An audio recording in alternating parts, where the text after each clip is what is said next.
Hello there and welcome back to my YouTube channel. James here as ever for today's ACCA financial management video all about business valuations. This is lecture number 6 in an 8-part series, so if you haven't watched the previous lectures, I've put the link in the description of this video so that you can access them all for free. If this is the first time you visited my channel, my name is James. I'm an ACCA qualified member from the UK. And on my YouTube channel, I help out ACCA students around the world pass their upcoming examinations. So, as ever, with this lecture series, I'm assuming you've clicked on it, you've seen it on YouTube as to, well, you're going to be a financial management student or an ACCA student who's looking to do this exam in the future. Well, this video series goes through all of the key topics, all of the key syllabus areas directly from ACCA's website, and we'll be looking through business valuations, with all of my videos being dedicated to ACCA students around the world who get in touch or leave me a comment below. And today is no different because, as you can see up here, I got a lovely message from Hib on my Instagram feed on here saying they're finding it really hard to actually overcome some of the theories of financial management. So Hib, today's video is dedicated to you. I've broken down the syllabus into all of the key areas with the actual articles related to financial management to help you out, and we're going to break down that actual barrier and you are going to be fine to pass your upcoming exam. Trust me on that.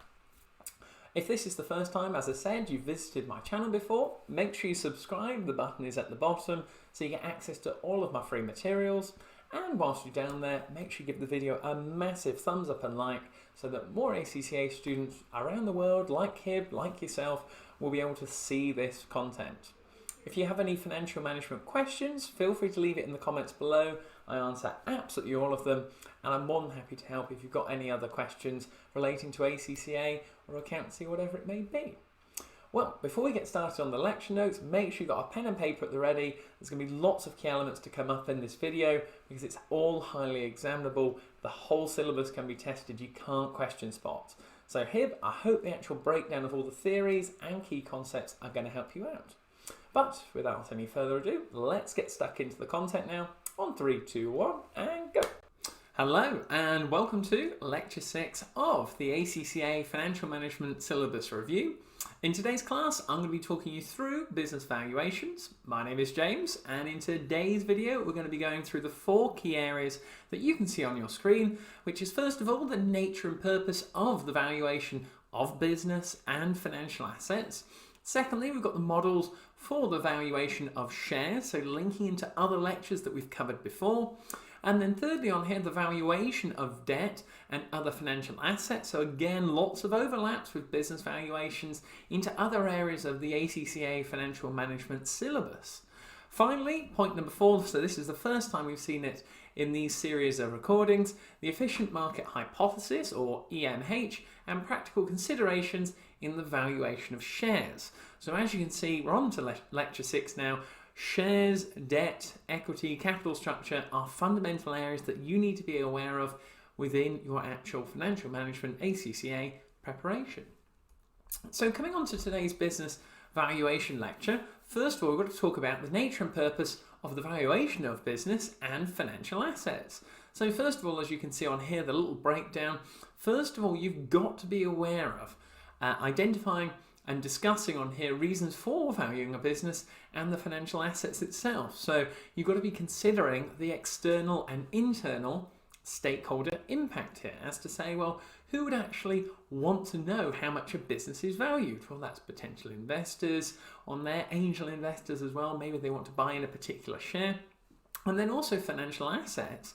Well, we've got to see, well, okay, are there any up-to-date technical articles, which again, I'll put in the description of this video for you to access. But relating it back to financial assets now, it's all about, well, are we going to make a gain? Are we going to make a loss? And this is where we'll come on to later on into this class, some of the key terminology that you need to apply in your financial management exam. Coming on to part B, you're actually asked that you need to be aware of identifying information requirements for valuation and discuss limitations of different types of information. So requirements for valuation, this is where it's going to be scenario based. You've got to relate it back to that asset or business that you have in the exam situation. So typically examples in the past of this have come from such as property, and this is where always refer to something on the lines of an independent valuation, that someone who is external from the business or the corporation that is actually in the scenario you're looking at in the exam, getting that independent consultation, that independent valuation is going to be more viable and credible and backed up as well. This relates into discussing the limitations of different types of information, so always link it back to how reliable is that information that we're given in the scenario, and can you make any recommendations as well on top of that to get a more clear and concise and reliable amount and value that is going to give a true and fair view representation of the value of the business or the value of that asset itself. And that all links into the valuation of the actual aspect you're talking about. So nicely coming on now to point 2, so the models for the valuation of shares now. So it's nicely broken down, as you can see, as we'll go through one by one. But again, discuss and apply. Another key technique within the financial management examination. And you've got to do this to asset-based valuation models. So these include net book value, so within the actual statement of financial position, the balance sheet basis. Then you've also got to consider, well, okay, the net book value is what we actually have within the balance sheet, but then you've got the net realizable value as to say, well, what's the current value less any depreciation or any other impact to the asset in itself. Again, it will be on a specific and asset by asset sort of basis, but these are the professional judgments you need to be making within the financial management exam.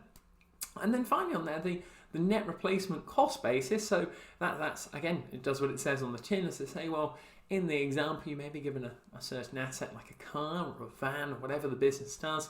And then you also have to consider, well, the net replacement cost basis to say, well, what if that car or van broke down? How much would it be to actually fix it for one, or secondly, to replace it altogether so that the business would continue in its progress and how it actually operates on a day-to-day basis. We've got to consider on part B now, so discuss and apply income-based valuation models. So key areas of ratios that have come up in previous lectures, you're going to have to know these formulas off the top of your head.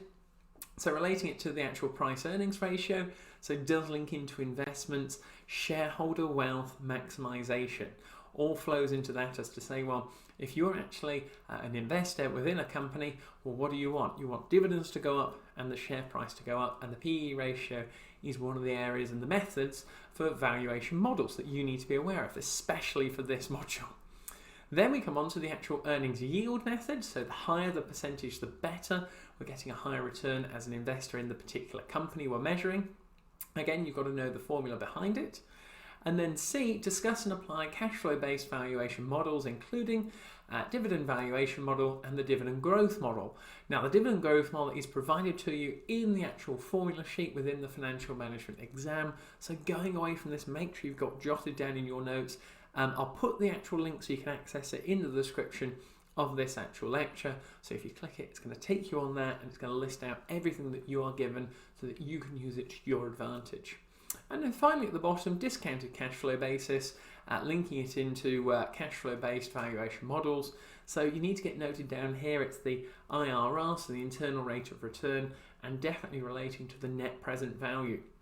So these are key aspects that we've already considered in a previous lecture on investment appraisal. So again, highlighting the key fact that you need to know how to do an NPV from start to finish and applying those cash flows, whether they're coming into the business and leaving the business, and then the cost of capital for the project. Really important techniques going into your financial management exam. Then this nicely brings us on to point 3 on here, so the valuation of debt, so linking into gearing that we've previously seen, and other financial assets. So part A on here, we're actually asked to discuss and apply, same again, appropriate valuation methods. And if you had a look at the previous lecture beforehand, these are some of the key terms again highlighted in the financial management syllabus. So going into the examination, you need to know how to apply these, definitely in a discursive question to say, well, is this a potential option if I was the financial manager in the given scenario? Because you need to know these key terms and what they actually mean.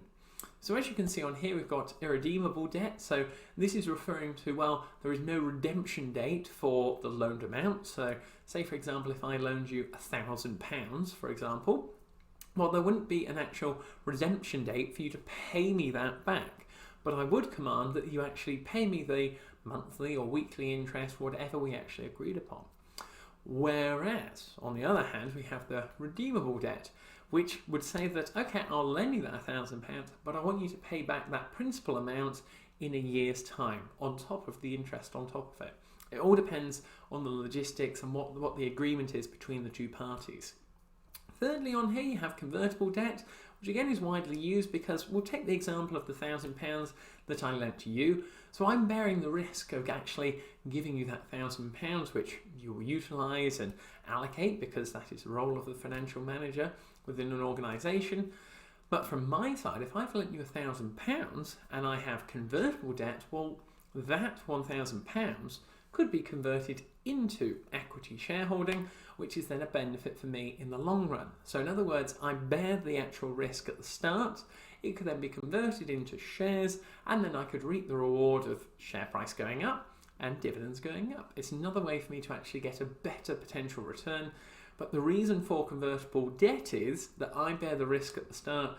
Maybe you haven't got as many options to gain that cash injection, so you have to offer convertible debt as another option to entice an angel investor or someone who's willing to pump some cash into your business as an option. And then finally on here we've got preference shares, which again is a commonly used term and it can be used as other options. It could be, for example, if it was, say, if I invested £250 into your business in preference shares, I may want a 10% return on that. Okay, so on the nominal value of the shares, £250, I would be receiving every year guaranteed preference, £25 per year, as a preference shareholder. These are the different options that you need to, as it says, right up at the top. So make sure you get it written down or highlighted to discuss and apply. That is the key area here. Now we move on to efficient market hypothesis, okay, and practical considerations in the valuation of shares. So this is a widely used area that you can apply in a variety of scenarios because it all links into information. So you can see on part A on here, you've got to distinguish between, and get this noted down so you split them out, because when you move from one side to another, more and more information is available. So you've got to be able to distinguish between and discuss weak forms of efficiency, semi-strong forms of efficiency, and strong forms of efficiency on here. So this is in essence how much information that we have available to value shares in terms of just the way I think about it in simple terms. So when I see weak forms of information or weak forms of efficiency, what that's referring to there is specifically only referring to past prices in the past as to, well, what information do we have going back a year, two or three in the past, and that's what we base it on. This links it on to how much and what value do we allocate those shares based on the limited information. Then we move on to semi-strong now. So this is publicly available information, so more linking into annual reports, a few more links into forecasting. Depends on the type of company and the type of information available, but there is more. You're moving down the actual spectrum now. And then finally moving on to the strong forms of efficiency. So this is public and non-public. All available information is out there for you to actually value the shares more effectively. And depending on the amount of information or efficiency that you have, the different types of valuation of those shares that are going to be conducted. That's it. So this is all about how the share price is affected by the information. Just as a little final note to get down there. Coming on to part B that you need to be aware of going into your financial management exam, discuss practical considerations in the valuation of shares and businesses, including marketability and liquidation of shares, or liquidity of shares. So what are we referring to there? Well, you've got to think, well, of the shareholders in itself, have we got lots of smaller shareholders involved here, or do we have, say, just 5 large shareholders? And that can link into the liquidity of how quickly do we actually recoup the cash if they were to sell it. as it could be depending again on the industry and depending on the scenario you have in the exam. These are considerations that you actually have to have available in your armoury to discuss. The same with marketability. It depends on the actual scenario, but think about the different types of industry, different types of sectors. Is it environmentally friendly? Is it sustainable? This again is going to impact on the valuation of those shares and the likelihood of selling them and finding new buyers. We've also got to consider the availability and sources of information.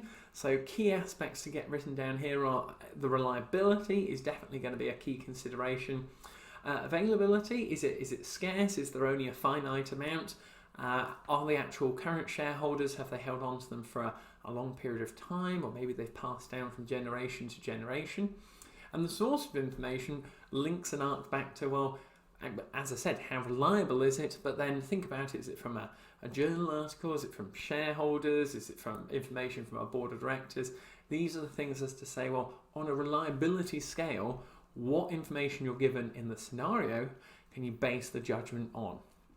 And then that will link into the credibility of the valuation of those shares. Then we've got thirdly on here, market imperfections and pricing anomalies. So this is where you get into policies linking into it. So maybe the government of a particular country own a particular area of that sector. And this is where market imperfections, where you could refer to monopolies, oligopolies, but it all comes down to what is the structure of that industry you're being asked to talk about. And then the price anomalies as to, well, can we talk about maybe supply and demand here that's going to affect the pricing? Is there limited supply that's going to increase the price? Is it a premium price product? Is there only one seller of it? These are the things that you need to bear in mind. Market capitalization as to the overall value of the firm, how it changes over time. So it links into aspects such as growth, how confident is the market on the actual business itself, and the underlying agency theory as to saying, well, the board of directors, are they actually credible, and do we trust them? Would you actually put your money into the business yourself? Are they registered on stock exchanges? These are the other factors that you need to consider.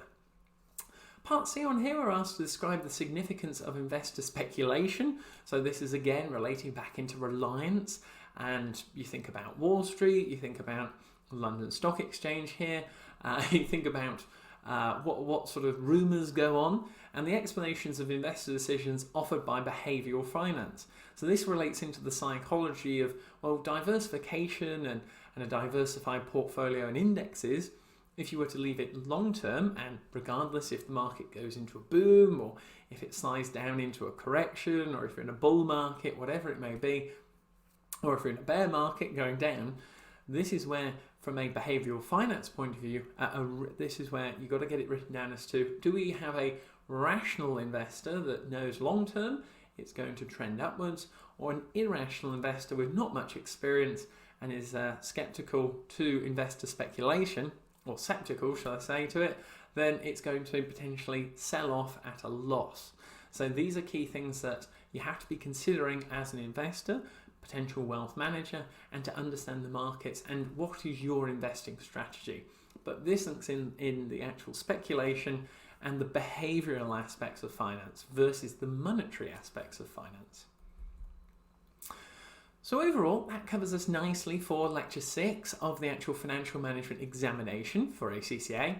We've been talking about valuations in a variety of different areas. So just to highlight the actual nature and purpose of the valuation of a business and the financial assets, to give a true and fair view, so linking it into stakeholder theory, making decisions, and then what's the future projections of those stakeholders and what they're going to do as a result of it.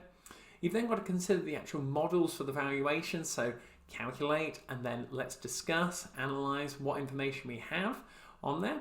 Thirdly, we've got the valuation of debt and other financial assets.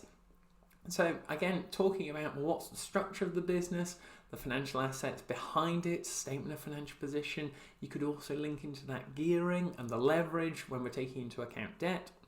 And then finally, the efficient market hypothesis as to say, well, what information do we have available? Is it credible? Is it reliable? And what basis are we going to be judging our actual valuation of those shares? This includes the practical considerations in the valuation of the shares. So who are part of the board of directors that runs it, have they been part of any potential collusion or any malpractice, potential bribery. This is where you actually start to apply it back to the scenario. It's a really key skill within financial management, taking your knowledge from other exams previous to this, so management accounting, financial accounting, and if you've done financial reporting as well. And this is really going to help you to pass this examination. But the key factor in business valuations is take the theory that we've talked about in here when you're going through past paper questions and apply it back to the scenario when you are doing question practice. That is the key thing. Thank you very much for listening, and I hope you enjoyed today's talk. Well, I hope you found that lecture on business valuations helpful, along with everyone else watching. That was lecture number 6 in the 8-part series. We're going to go on to lecture number 7, but if you have found today's video helpful, make sure you give it a massive like and thumbs up below. I really appreciate your support. And also, if you've got any other questions about the lecture material or ACCA overall, feel free to leave me a comment below. I'll answer absolutely all of them. And whilst you're down there, feel free to subscribe. The button will be at the bottom so you get access to all of my free content. Plus, finally, as a little sort of bonus at the end, if you know someone who's got the financial management exam coming up, you know the value in this free content, so make sure you share it with them. I'm sure they'll find it particularly helpful. What I've finally done for you here is as well, I've left a couple of videos at the end with the financial management actual playlist, so you get access to all of my free materials. If you click one of them, they're definitely going to help. Well, as always, on that bombshell, I'll see you next time. Cheers.